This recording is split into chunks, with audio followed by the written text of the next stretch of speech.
Hello everyone, स्वागत है आप लोगों का वीए क्लासेस में। लास्ट लेक्चर में हम लोगों ने बात किया था diversity in the living world की चैप्टर स्टार्ट होने के पहले की समरी के बारे में और अर्नेस्ट मेयर साहब के लाइफ के बारे में। अब हम लोग चैप्टर के अंदर चलते हैं, तो चैप्टर स्टार्ट करते हैं, चैप्टर के अंदर चलते हैं। तो उसके पहले आज मैं आप लोगों से थोड़ी सी बातें करना चाहूँगा।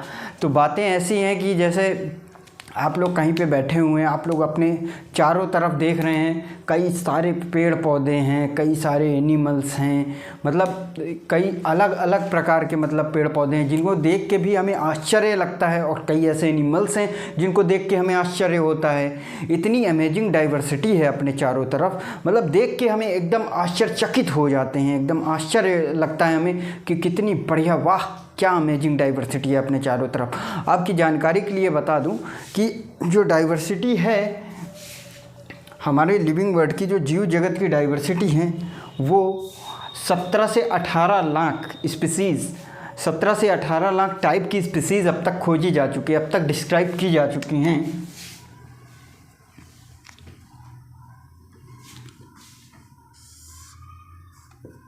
$1.7 to 1.8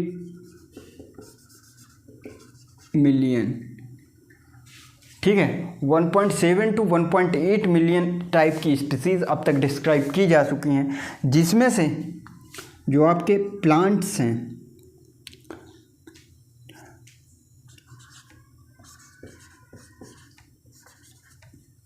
5 लाख टाइप की, 5 लाख टाइप की प्लांट्स हैं अब तक, 5 लाख टाइप के प्लांट की स्पीसीज़ अब तक खोजी जा चुकी है, और 12 लाख टाइप के एनिमल्स की स्पीसीज़ अब तक खोजी जा चुकी हैं। समझ रहे हैं आप लोग, इतनी भयंकर डाइवर्सिटी है कि 5 लाख टाइप के प्लांट की स्पीसीज़ खोजी जा चुकी हैं और 12 लाख टाइप की एनिमल्स की स्पीसीज़ खोजी जा चुकी हैं। मतलब केवल हम ही ह्यूमंस ही केवल नहीं एग्जिस्ट करते हैं इस लिविंग वर्ल्ड में, बहुत सारे ऐसे एनिमल्स हैं जो एग्जिस्ट करते हैं और जिनको हमने आज तक कभी देखा भी ना हो। आजकल तो एक कॉमन है कि हम अपने चारों तरफ जैसे लोगों को देखते हैं तो हम एक यही सोचते कि यही है, बस यही दुनिया में, बस यही है, लेकिन ऐसा कुछ नहीं है। दुनिया में केवल रमेश, सुरेश, महेश ऐसे ही नाम नहीं है, दुनिया में बहुत आगे दुनिया जा चुकी है और बहुत सारे नाम हैं, कई अब तो कई ऐसे नाम हैं, हम लोग ये सोच रहे होंगे कि नाम ख़त्म हो जाएंगे, वही नाम रिपीटेड होंगे। रिपीटेड नाम भले हमें आसपास अपने मिलते हैं, लेकिन बहुत सारे नए नाम भी होते हैं लोगों के, बहुत सारे ऐसे नाम होते हैं जिनको हम पहली बार सुनते हैं, तो बहुत सारे ऐसे नाम होते हैं जिनको, तो बहुत सारे ऐसे एनिमल्स हैं जो अभी तक खोजे नहीं जा चुके हैं, अभी भी उनकी खोज चालू है, अभी भी उन पे रिसर्च कर ही रहे हैं साइंटिस्ट, अभी भी उन चीज़ों पे रिसर्च कर रहे हैं साइंटिस्ट। तो ऐसा नहीं है केवल 4 ही 10 नाम हैं या केवल 12 ही लाख टाइप की अब तक डिस्क्राइब हुई। हाँ, अब तक 12 लाख टाइप की डिस्क्राइब हो गई हैं, लेकिन अभी और बहुत सारी स्पीसीज डिस्क्राइब होना बाकी हैं। ये सब देख के मतलब हम एकदम अमेजिंग होते हैं, एकदम आश्चर्यचकित हो जाते हैं, यार कितना सुनहरा है हमारा ये जीव जगत, कितनी अमेजिंग है, पूरी बायोडाइवर्सिटी कितनी अमेजिंग है कि मतलब इतने ज़्यादा टाइप के प्लांट्स और इतने टाइप के एनिमल्स की स्पीसीज होते हैं। ये कभी कभी हमारे अंदर ऐसा एक क्वेश्चन भी आता होगा कि लिविंग क्या ऐसा है, लिविंग में क्या है, कौन सी ऐसी चीज़ है जो लिविंग को लिविंग बना रही है, सजीव को सजीव, कौन सी ऐसी चीज़ है जिसकी वजह से सजीव सजीव कहला रहा है, और निर्जीव में क्या ऐसा, मतलब नॉन लिविंग में क्या ऐसी चीज़ नहीं है जो नॉन लिविंग है, जो नॉन लिविंग क्यों नहीं है, उसमें कौन सी ऐसी चीज़ की कमी है जो वो नॉन लिविंग है, और कौन सी ऐसी चीज़ है लिविंग के पास जो वो लिविंग है। तो हम आज हम इन्हीं सारी चीज़ों पे बात करने वाले हैं, इन्हीं सारी चीज़ों पे आज हम बात करने वाले हैं आज के लेक्चर में। तो अब हम आगे बढ़ते हैं। अगर कोई डाउट आ रहा हो आप लोग को तो कमेंट सेक्शन में बता दीजिएगा आप लोग, जिससे हम अपडेट होते रहें। तो अभी तक हम यही बात कर रहे थे, कौन सी ऐसी चीज़ है जो नॉन लिविंग में नहीं है और जो लिविंग में है, जो लिविंग को लिविंग बना रही है, और वो चीज़ नॉन लिविंग के पास क्यों नहीं है। आखिर क्या, कौन सी ऐसी चीज़ है जो नॉन लिविंग के पास नहीं है और जो लिविंग को लिविंग बना रही है। तो अब हम उसी में हम आगे बढ़ते हैं। अगर हम बात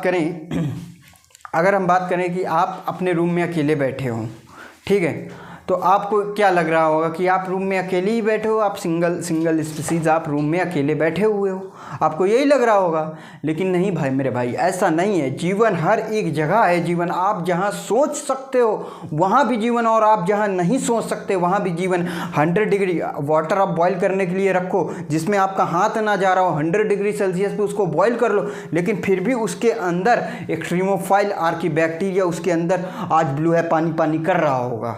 तो आप जहाँ सोच सकते हो वहाँ पे भी जीवन है, और आप जहाँ नहीं सोच सकते हो वहाँ भी जीवन है। जैसे कि समुद्र की अतल गहराइयों में भी जीवन है, जहाँ और गर्म प्रदेश जो डिजर्ट होते हैं 50-50 डिग्री सेल्सियस से ऊपर जहाँ का तापमान चला जाता है वहाँ भी जीवन है। वहाँ भी एक्स्ट्रीमोफाइल आर्कीबैक्टीरिया एक्सट्रीम कंडीशन में रह रहा होता है। एसिडिक नेचर में भी जीवन है। और कई गुना ज़्यादा प्रेशर लगा दिया जाए किसी चीज़ में जो कि आप उतना प्रेशर नहीं झेल सकते, वहाँ भी जीवन है। कोई आइस हो, आप उसे पकड़ ना पा रहे हो, इतने माइनस में हो वो, उसे आप पकड़ ना पा रहे हो, फिर भी उसके ऊपर आर्कीबैक्टीरिया लेटा हुआ, मस्त एकदम लेटा हुआ आपको इशारे कर रहा होगा। समझ रहे हो आप लोग मेरी बात कि जहाँ आप सोच सकते हो वहाँ भी जीवन, जहाँ आप नहीं सोच सकते हो वहाँ भी जीवन है। मतलब ठंडे से ठंडी जगह और गर्म से गर्म जगह भी जीवन है, गर्म से गर्म जगह भी जीवन है। मतलब यहाँ पे हम कह रहे हैं कि the living world is described and many organism can be present in extreme. मतलब जो एक्सट्रीम में होंगे उनको क्या कहेंगे हम? एक्सट्रीमोफाइल।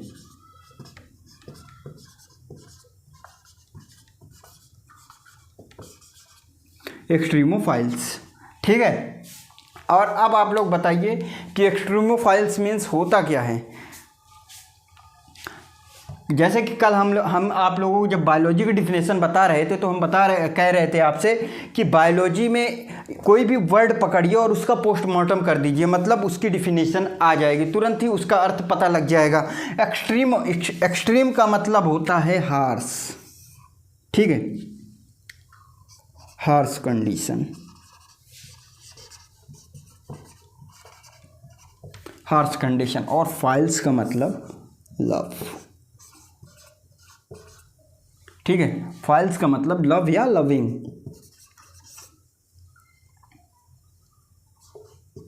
मतलब यहाँ पे हार्श कंडीशन को पसंद करना, लव मतलब पसंद करना।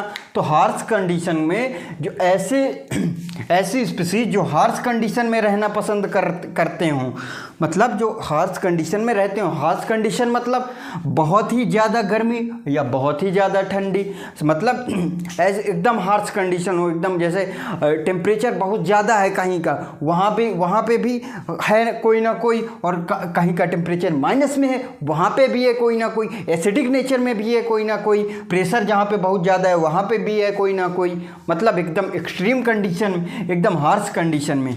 तो इसमें क्या होता है, एक्सट्रीमोफाइल्स कौन कौन से होते हैं? एक्सट्रीमोफाइल्स होते हैं आपके आर्कीबैक्टीरिया। कौन कौन से होते हैं? आर्कीबैक्टीरिया।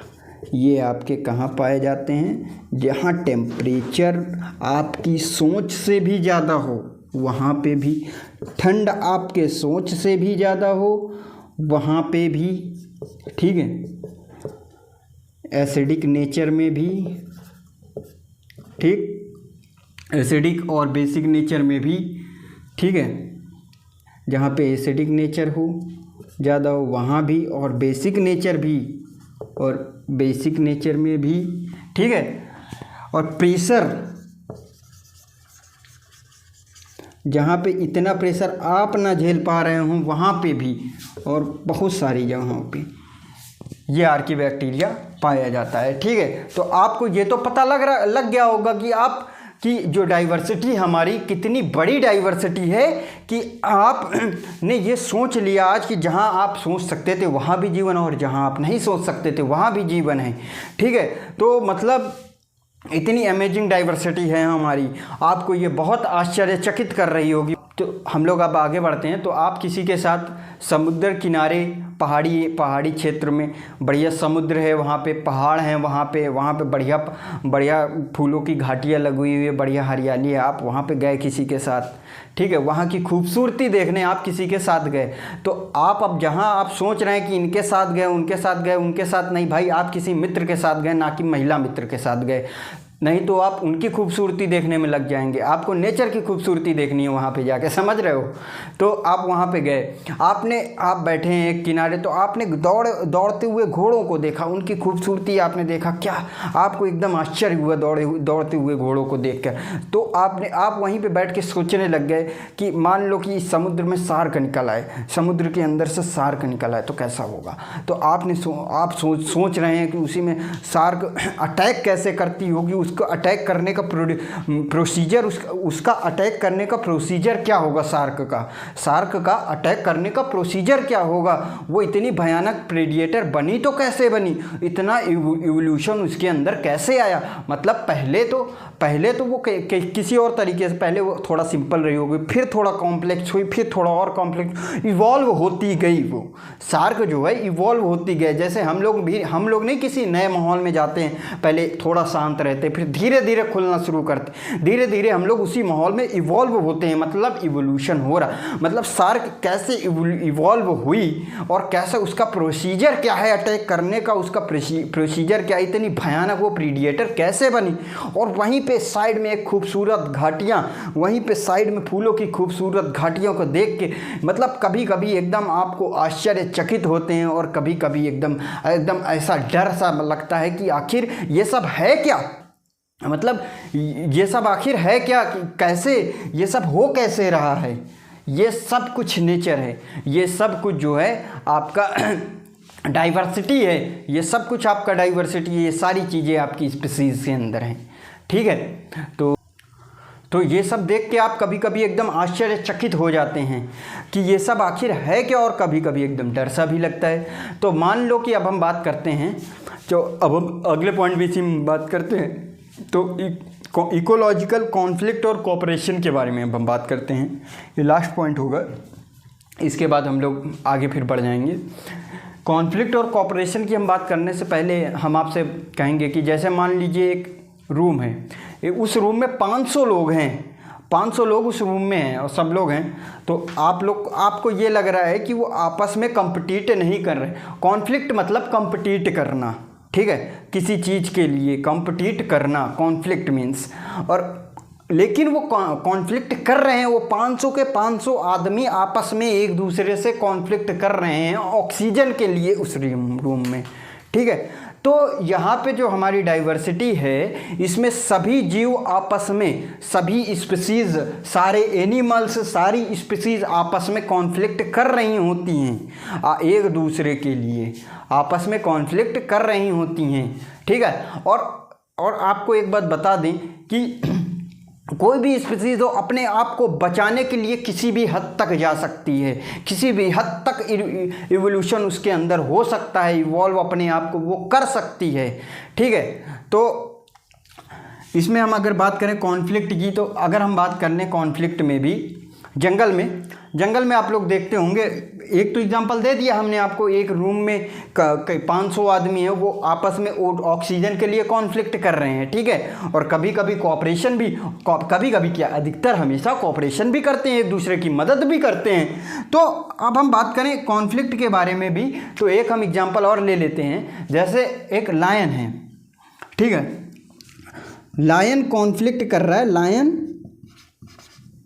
ईट गोट, लायन बकरी को खा रहा है, तो ये भी एक कॉन्फ्लिक्ट है, ये कॉन्फ्लिक्ट है, ठीक है, ये कॉम्पिटिट कर रहे हैं, ये कॉन्फ्लिक्ट है। और कोऑपरेशन में भी हेल्प ईच अदर, एक दूसरे की मदद करना,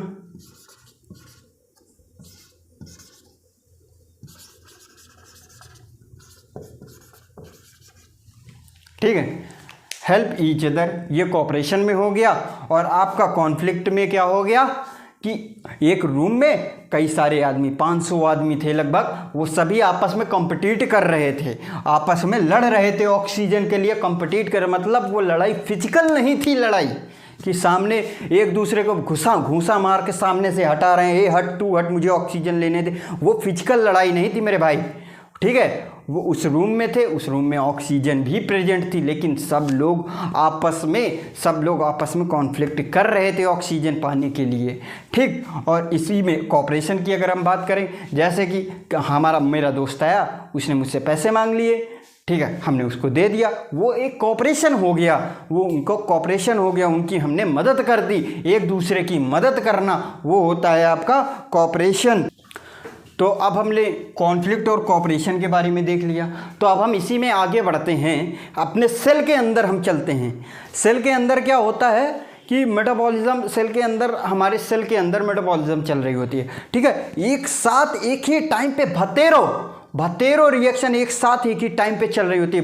भतेरों मतलब कि कई सारी हजारों रिएक्शंस एक साथ एक ही टाइम में वेल ऑर्डर्ड मैनर में चल रही होती हैं। ये क्या है? ये कॉपरेशन ही तो है मेरे भाई, ये कॉपरेशन ही तो है कि एक साथ वेल ऑर्डर्ड मैनर में हमारी बॉडी उन सेल्स के अंदर वो सारी मेटाबॉलिज्म रिएक्शन को चलने दे रही हैं, चला रही हैं। ये भी एक कॉपरेशन ही तो है। तो और ये सब देखने के बाद मतलब एकदम आश्चर्य हो ही रहा है, मतलब एकदम वंडर हो रहे हैं, एकदम आश्चर्य हो रहा है हमें। तो हमारे जो बॉडी में सेल के अंदर एक साथ जो हजारों रिएक्शन चल रही होती है एक ही टाइम पे बिल्कुल वेल ऑर्डर्ड मैनर में, अगर वो वेल ऑर्डर्ड मैनर में भी ना चले ना तो कोई ना कोई एक्सप्लोसिव बन जाए। अगर हम उनको बाहर लैब में करा लेना एक साथ तो कुछ ना कुछ एक्सप्लोसिव कंपाउंड बन जाए। पहले तो ऐसा होगा नहीं, लेकिन अगर हो गया तो कुछ ना कुछ ब्लास्ट हो जाए, कुछ ना कुछ एक्सप्लोसिव कंपाउंड बन जाए। लेकिन ऐसा नहीं होता, हमारी बॉडी के अंदर वो वेल ऑर्डर्ड मैनर में एक साथ चल रही होती हैं। ये भी एक कॉपरेशन है। तो ये सब देख के मतलब इतना सब कुछ, इतनी डाइवर्सिटी, ये सब कुछ देख के हमें ऐसा लगता है कि आखिर ये जीवन है क्या, ये लाइफ है क्या। तो इसमें हमारे अंदर दो क्वेश्चन बनने चाहिए कि क्या ऐसा क्या चीज़ है जो नॉन लिविंग के पास नहीं है, जो लिविंग के पास है और लिविंग को लिविंग बना रही है। क्या चीज़ ऐसी है कि लिविंग क्या है। और दूसरा क्या होता है, दूसरा क्वेश्चन ये बनता है कि what is the purpose of life, हमारी लाइफ का पर्पज क्या है। तो हम लोग being a science student second question पे हम लोग बात नहीं करने वाले हैं। अभी तो पर्पस केवल इतना है कि सीबीएसई फोड़ना है और नीट को अच्छे से क्लियर करना है, बायोलॉजी अच्छे से सीखनी है और फिजिक्स केमिस्ट्री बायो सारे सब्जेक्ट अपने अच्छे से सीखने हैं और आगे एग्ज़ाम को फोड़ना है। अभी तो पर्पस केवल यही है भाई। किसी का पर्पस अलग अलग होगा, किसी को अपनी क्रेश को इम्प्रेस करना है, किसी को कुछ भी करना है। तो मगर मेन पर्पस तो अपना यही है ना कि सीबीएसई और नीट एग्ज़ाम सारे अपने अच्छे से फोड़ने हैं। और हम लोग तो अपने पहले क्वेश्चन पे हम लोग जाएंगे कि व्हाट इज़ लाइफ क्या है। तो अब हम लोग चैप्टर में आगे बढ़ते हैं। चैप्टर का जो फर्स्ट पैराग्राफ था, द लिविंग वर्ड स्टार्ट होता है, वो आपका पहला पैराग्राफ था, वो पहला पैराग्राफ आपका समाप्त होता है। तो अब हम लोग उसी में आगे बढ़ते हैं, व्हाट इज़ लिविंग आता है। और आपको ये जानकारी के लिए बता दूं तो पहला पैराग्राफ जो था वो आपकी पुरानी एनसीईआरटी और नई एनसीईआरटी दोनों में दिया हुआ है। लेकिन ये जो व्हाट इज़ लिविंग है ये आपका नई वाली एनसीईआरटी से कट कर दिया गया है और ये पुरानी वाली एनसीईआरटी में दिया हुआ है। लेकिन मैं फॉलो पुरानी वाली एनसीईआरटी कर रहा हूँ तो मैं ये तो पढ़ाऊँगा ही, और इसमें कुछ पॉइंट होंगे जो आप लोग नई एनसीईआरटी में ऐड ऑन कर लेना। आप लोग बताइए लिविंग क्या है, व्हाट इज़ लिविंग। अगर हम बात करें लिविंग की, जैसे हम लोग अपनी ही बात कर लें तो हम लोग क्या लेते हैं, हम लोग रिस्पायरेशन करते हैं, डाइजेशन भी करते हैं, रिस्पायरेशन करते हैं, डाइजेशन करते हैं, अपनी जनसंख्या बढ़ाते हैं, रिप्रोडक्शन करते हैं, मेटाबॉलिज्म हमारे अंदर चल रही होती है। पहले हम लोग छोटे रहते हैं फिर बड़े होते हैं, छोटे से बड़े होते हैं। एक अगर हम पेड़ के बारे में भी हम बात कर लें तो व्हाट इज़ लिविंग में पेड़ के बारे में भी बात कर लें तो लिविंग के क्या क्या कैरेक्टर होने चाहिए, तो उसमें पेड़ के बारे में भी अगर हम बात कर लें तो वो भी ग्रो करता है। पहले छोटा रहता है, फिर छोटे से बड़ा होता फिर बड़ा हो जाता है। तो पहले तो वो भी ग्रोथ करता है, वो उसके अंदर भी रिप्रोडक्शन होता है, वो भी सारे पेड़ पौधे भी रिप्रोडक्शन करते हैं और हम लोग भी रिप्रोडक्शन करते हैं, हमारी भी जनसंख्याएँ बढ़ती हैं। ठीक है। मेटाबॉलिज्म सबके अंदर चल रही होती है। लिखते हैं हम इसमें कई पॉइंट्स।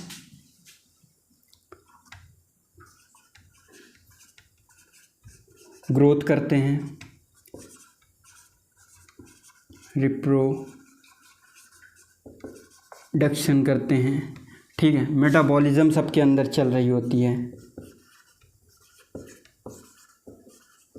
मेटाबॉलिज्म सबके अंदर चल रही होती है, ठीक है। सबके अंदर मेटाबॉलिज्म चल रही होती है। और हम सभी को बाहर का हमारा इन्वायरमेंट कैसा है, बाहर का हमारा इन्वायरमेंट कैसा है, कब गर्मी हो रही, कब हमें गर्म कब ठंडी हो रही, कब हमें हल्के कपड़े पहन के निकलना है, कब हमें गर्म कपड़े पहन के निकलना है, ठीक है। और पेड़ पौधों में ऐसा होता है कि कब जो सूर्य निकला हुआ है, कब उनको अपना भोजन बनाना है, कब वो अपनी फूड प्रोसेसिंग करते हैं, उसमें सब लोग हम लोग के अंदर जो लिविंग होते हैं, सबको जो सेंस कर रहे हैं इन्वायरमेंट को, हम लोग सेंस कर लेते हैं, ठीक है। एबिलिटी टू सेंस इन्वायरमेंट को सेंस करने की क्षमता ही होती है हम लोग के अंदर, ठीक है। तो अब हम लोग अगले पॉइंट की ओर जाते हैं। और हम लोगों को जैसे मान लीजिए कोई स्टिमुलस आया, उसके ऊपर से जो रिस्पॉन्स हम लोग देते हैं, जैसे किसी ने हमको यहाँ पे चींटी काटी, तुरंत ब्रेन में हमारे सिग्नल गया और उसका रिस्पॉन्स तुरंत ये आया, ठीक है, तुरंत उसका रिस्पॉन्स ये आया। ये सब काम बेटा माइक्रो सेकंड के अंदर होता है, सेकंड भी नहीं लगते हैं इसमें, ठीक है। तो एबिलिटी टू सेंस इन्वायरमेंट। और अगर हम बात करें स्टिमुलस की, तो केवल टच ही स्टिमुलस नहीं होता है, आसपास का आपके आसपास का माहौल का बदलना, आपके आसपास के एनवायरनमेंट में चेंज आना, ये भी एक स्टिमुलस है, ठीक है। जैसे अभी आप कहीं पे हैं, गर्मी पड़ रही, अचानक एकदम से ठंड आ जाए तो आपको ठंड लगने लग जाएगी, तुरंत आप कांपने लगेंगे, ये भी एक स्टिमुलस है, ठीक है।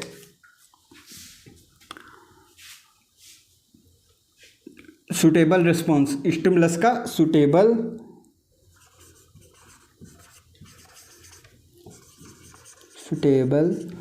रिस्पॉन्स टू स्टिमुलस, ठीक है। किसी भी स्टिमुलस का एक सूटेबल रिस्पॉन्स करना, ये भी हम लिविंग ऑर्गेनिज्म में होता है, ठीक। और इसमें अगर हम बात करें अब, तो कॉन्शियसनेस भी एक पॉइंट और है, कॉन्शियसनेस भी होती है, ठीक है। कॉन्शियसनेस इन द सेंस कि हम लोग बात कर रहे हैं, एक दूसरे से इंटरेक्ट कर रहे हैं, बात कर रहे हैं, बिल्कुल होशो हवास में ये सारी प्रोसेसेस चल रही हैं हमारे अंदर, वो इन्वायरमेंट को सेंस कर पा रहे हैं, स्टिमुलस का रिस्पॉन्स दे पा रहे हैं, ये सब आपका आता है कॉन्शियसनेस के अंदर। किसके अंदर? कॉन्शियसनेस के अंदर, ठीक है। और अपने आप को पहले से बेहतर करना, मतलब इवोल्यूशन करना। आज आप क्या हैं और कल आप क्या होंगे, समय के साथ साथ परिवर्तन जरूरी है। मतलब अपने आप को अपने आप को लिविंग जो होते हैं वो अपने आप को आज की अपेक्षा कल और बेहतर बनाते हैं, अपने आप को और ज़्यादा बेहतर बनाते हैं, और कोई भी इमरजेंसी कंडीशन आती है उससे खुद को लड़ने के लिए तैयार रखते हैं, उससे खुद को उसके लिए तैयार करते हैं। तो ये सारी चीज़ें आ जाती हैं आपका लिविंग के अंदर, व्हाट इज़ लिविंग के अंदर ये सारी चीज़ें आ जाती हैं, ये सारे कैरेक्टर उसके अंदर आ जाते हैं। तो अब हम लोग आगे बढ़ेंगे, अब हम लोग आगे बात करने वाले हैं दो डिफिनेशन के बारे में हम लोग बात करेंगे, डिफाइनिंग फीचर और कैरेक्टरिस्टिक फीचर के बारे में। फिर डिफाइनिंग फीचर और कैरेक्टरिस्टिक फीचर पढ़ने के बाद हम लोग सीधा जाएंगे ग्रोथ की ओर, फिर ग्रोथ के बाद आगे फिर इसके बाद डिफाइनिंग फीचर और कैरेक्टरिस्टिक फीचर हम आप लोगों को आज पढ़ाएंगे। फिर इसके बाद एक चार्ट आप लोगों को आज बनवाएंगे, और फिर उस चार्ट से नेक्स्ट लेक्चर में हम लोग वहाँ से कंटिन्यू करेंगे। तो अब हम लोग आगे बढ़ते हैं डिफाइनिंग फीचर और कैरेक्टरिस्टिक फीचर की ओर, ठीक है। फ्लो चार्ट बनवाने से पहले ये दो डिफिनेशन आप लोगों को पढ़ाएंगे, इसके बाद फ्लो चार्ट आप लोगों को पढ़ाएंगे, फिर पूरा फ्लो चार्ट बनवा देंगे कि चैप्टर कैसे चलेगा आगे, वो आप लोगों को पता लग जाएगा। तो डिफाइनिंग फीचर की हम बात करते हैं, कोई भी ऐसा फीचर जिसका कोई भी एक्सेप्शंस ना हो और वो सभी के सभी लिविंग ऑर्गेनिज्म में प्रेजेंट हो और नॉन लिविंग में ना प्रेजेंट हो। ठीक है, a feature that is present in all living organism without any exception, एक ऐसा फीचर जो सभी लिविंग ऑर्गेनिज्म में प्रेजेंट हो बिना किसी एक्सेप्शन के, and never be present in any non living thing, और किसी भी नॉन लिविंग थिंग्स में वो प्रेजेंट ना हो, उसको हम क्या बोलेंगे, डिफाइनिंग फीचर। आगे हम लोग बात करने वाले हैं कौन कौन से डिफाइनिंग फीचर हैं हमारे और कौन कौन से कैरेक्टरिस्टिक फीचर हैं हमारे। तो अब हम लोग बात करने वाले हैं कैरेक्टरिस्टिक फीचर के बारे में। तो कैरेक्टरिस्टिक फीचर के बारे में हम लोग पढ़ते हैं। तो any feature which is found in any living organism, ठीक है, कोई भी ऐसा फीचर जो किसी भी लिविंग ऑर्गेनिज्म में पाया जाए, लेकिन ये नेसेसरी नहीं है, but not necessary to be found in all living organism, लेकिन सभी लिविंग ऑर्गेनिज्म में ये फीचर पाया जाए ऐसा जरूरी भी नहीं है। तो ये फीचर आपका कैरेक्टरिस्टिक फीचर होता है। इसके अगर हम एग्जाम्पल की बात कर लें, समझाने के लिए आपको एग्जाम्पल लेते हैं। एग्जाम्पल पे हम आपकी बात करते हैं। तो जैसा कि आप लोग लिखते हैं, ठीक है, आप लोग लिख लेते हैं, मतलब हमें आप लोग क्या, हम लोग, हम सब लोग, सारे ह्यूमंस, अधिकतर ह्यूमंस लिख लेते हैं, ठीक है, राइट। ठीक, क्या प्लांट्स लिख लेते हैं? क्या प्लांट्स लिख पाते हैं? नहीं लिख पाते ना मेरे भाई। तो यहाँ पे वही तो बोल रहा है वो कि found in any living organism, but ये जरूरी नहीं है कि वो सभी लिविंग ऑर्गेनिज्म में पाया जाए। ठीक है, राइट, वॉक, हम लोग जैसे मैं यहाँ पे टहल रहा हूँ, ठीक है, तुम भी आराम से टहल टहल के पढ़ रहे हो। क्या पेड़ पौधे टहलते हैं क्या? एक ही जगह पे तो होते हैं। वॉक, और भी बहुत सारी चीज़ें अपने मन से आप लोग सोच लीजिए। ठीक है, तो अब हम लोग इसके आगे फ्लो चार्ट के बारे में बात करने वाले हैं। फ्लो चार्ट आपको बनवाने वाला हूँ पूरा, कि इस चैप्टर में मैं क्या क्या, अब इसके आगे क्या क्या कैसे पढ़ाऊँगा वो आप लोगों को बनवाने वाला हूँ। एक बार और आप लोग देख लीजिए डिफाइनिंग फीचर की डिफिनेशन। कोई भी ऐसा फीचर जो सभी लिविंग ऑर्गेनिज्म में प्रेजेंट हो बिना किसी एक्सेप्शन के। अगर कोई भी ऐसा फीचर हुआ जिसका कोई एक्सेप्शन है तो वो डिफाइनिंग फीचर नहीं है। ठीक है, वो डिफाइनिंग फीचर नहीं कहलाएगा, और ये फीचर नॉन लिविंग में नहीं होना चाहिए, केवल लिविंग में होना चाहिए, और वो भी सभी लिविंग ऑर्गेनिज्म में होना चाहिए बिना किसी एक्सेप्शन के। ठीक है, तो वो होता है आपका डिफाइनिंग फीचर। और कैरेक्टरिस्टिक फीचर, ये जरूरी नहीं है इसमें कि ये लिविंग में ही हो, लिविंग के सभी ऑर्गेनिज्म में ही हो या थोड़े बहुत इसमें हो। इसमें any feature which is found in any living organism, कोई भी ऐसा फीचर जो किसी भी लिविंग ऑर्गेनिज्म में पाया जाए, लेकिन ये जरूरी नहीं है कि वो सभी लिविंग ऑर्गेनिज्म में पाया जाए। जैसे कि एग्जांपल में आपको बता दिया, राइट, वॉक, एक्सेट्रा। ठीक है, अब हम लोग आगे फ्लो चार्ट के बारे में बात करते हैं। तो अब हम लोग बढ़ते हैं फ्लो चार्ट की ओर। इस चैप्टर में हम लोग क्या क्या पढ़ने वाले हैं। आपका पहला पेज पूरा कंप्लीट हो चुका है, चैप्टर स्टार्ट हुआ आपका पहला पैराग्राफ, उसके बाद व्हाट इज लिविंग, ये पूरा कंप्लीट हो चुका है। अब हम उसके आगे बढ़ते हैं। जैसे व्हाट इज लिविंग में भी अब हम यहाँ तक हम तो पढ़ चुके हैं व्हाट इज लिविंग। अब हम लोग पढ़ेंगे ग्रोथ, रिप्रोडक्शन, मेटाबॉलिज्म और कॉन्शियसनेस। ये आप लोगों का नेक्स्ट लेक्चर में हम इसको कंटिन्यू करेंगे। और फिर इसके बाद हम लोग पढ़ेंगे नॉमेनक्लेचर में आएंगे। नॉमेनक्लेचर के बाद हम लोग टेक्सोनॉमिक कैटेगरीज में जाएंगे। इसके बाद हम लोग टेक्सोनॉमिकल एड्स में जाएंगे। ठीक है, इसके बाद इसकी हम डीपीपी सॉल्व करेंगे। ठीक है, फिर इसके बाद हम लोग आगे कंटिन्यू करेंगे। तो यहाँ पे आप लोग इस चार्ट का स्क्रीनशॉट ले लीजिए, या तो आप नोटबुक में अपनी लिख लीजिए इसको। इसमें आपको ये हम बता दें कि इसमें ये सारे टॉपिक नई वाली एनसीईआरटी में नहीं मिलेंगे, आपको हटा दिए गए हैं। ये नॉमेनक्लेचर आपको मिलेगा और टेक्सोनॉमिक कैटेगरीज मिलेगा आपको। ठीक है, और टेक्सोनॉमिकल एड्स भी आपको हटा दिया गया है नई वाली एनसीईआरटी से। बट यहाँ पे हम फॉलो पुरानी वाली एनसीईआरटी कर रहे हैं, तो हमें पूरा पढ़ाएंगे। आप लोगों के लिए एक लाइन हमने कहीं से आज पढ़ी है, तो उसको आप लोग को हम सुनाते हैं। ठीक है, तो सुनिएगा। फलक को जिद है जहाँ पे बिजलियाँ गिराने की, फलक को जिद है जहाँ पे बिजलियाँ गिराने की, हमें भी जिद है वहाँ पे आशियाँ बनाने की। आज की बातें यहीं तक करते हैं, बाकी बातें कल करते हैं नेक्स्ट लेक्चर में। तब तक के लिए थैंक यू, धन्यवाद।